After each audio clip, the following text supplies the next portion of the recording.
তো hello guys, welcome back to my channel. আমি আবার তোমাদের জন্য ছোট্ট একটি ব্লগ নিয়ে চলে এসেছি। এই যে আমরা সকালের চাটা খেয়ে নিলাম, মা আর আমি মিলে। যে আমি এখন পড়াতে বসেছি। তো 11টা দিন করে আছে, কিন্তু প্রচণ্ড দুষ্টু, কিছুতেই পড়তে চায় না। তাও বাচ্চা মানুষ তো দুষ্টুমি করবে। দেখতে পাচ্ছি আমি ভিডিওটা অন করেছি বলে কীভাবে ফোনের দিকে তাকাচ্ছে, আর এই খাচ্ছি ওকে।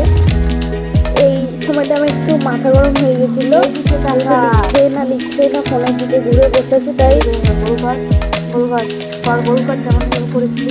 দেখছো কন্টিনিউ ফোনের দিকে তাকিয়ে গেছে, তাও কেমন করে।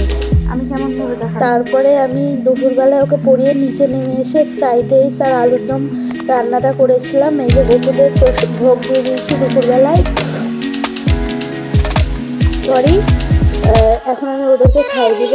হ্যাঁ, আমি আমার ভিডিওতে মাকে আনছি না কিছু প্রবলেমের জন্য, পারিবারিক প্রবলেমের জন্য।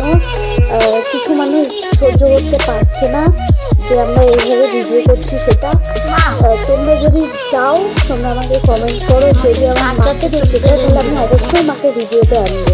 তোমরা যদি আমাকে মনে সাহস দেবো যে সব কিছু পিছনে ফেলে তুমি মাকে নিয়ে এগিয়ে যাও, তাহলে আমি অবশ্যই ভিডিওতে আনবো। আর জানি তোমরা আমাকে ভালোবাসা অনেক দিচ্ছ, এইটুকু পাওয়ার হয়তো আমি যোগ্য না, আমি কারোর ভালোবাসায় পাওয়ার যোগ্য না, কিন্তু তোমাদের ভালোবাসা যেটুকু পাচ্ছি আমি সত্যি অনেক ধন্য। এই যে মা আমাকে রাত্রেবেলায় মাথায় তেল দিচ্ছে, তাও আবার সর্ষের তেল, ভাবা যায় এই দুনিয়ায় সর্ষের তেল। এই যে কিন্তু লাগছে না বলে মা এখন তেল দিয়ে আজকে দিচ্ছে। মা এখানে বলছে যে সর্ষের তেলই খাটি তেল। আমি আবার বললাম একটু মুখটা রেখে দাও। যদি ভালো লাগে তাহলে অবশ্যই ভিডিওটাকে একটা লাইক, কমেন্ট, শেয়ার আর চ্যানেলটাকে সাবস্ক্রাইব করে দিও। মাকে যদি দেখতে চাও অবশ্যই কমেন্ট করে জানিও।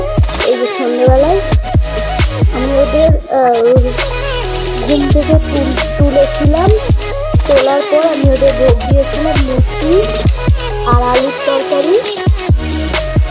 এই যে এবার আমি ওদেরকে মা ওদেরকে খাইয়ে দিচ্ছে। আর ভোগটা সম্পূর্ণ আমি নিজের হাতে রান্না করেছিলাম। তোমাদেরকে অনেক কথাই বলার আছে। যদি এভাবে ভালোবাসা দিতে থাকো, আমি অবশ্যই একদিন আমার মনের সব কথা শেয়ার করব। চলো আজকের মতো তাহলে টাটা।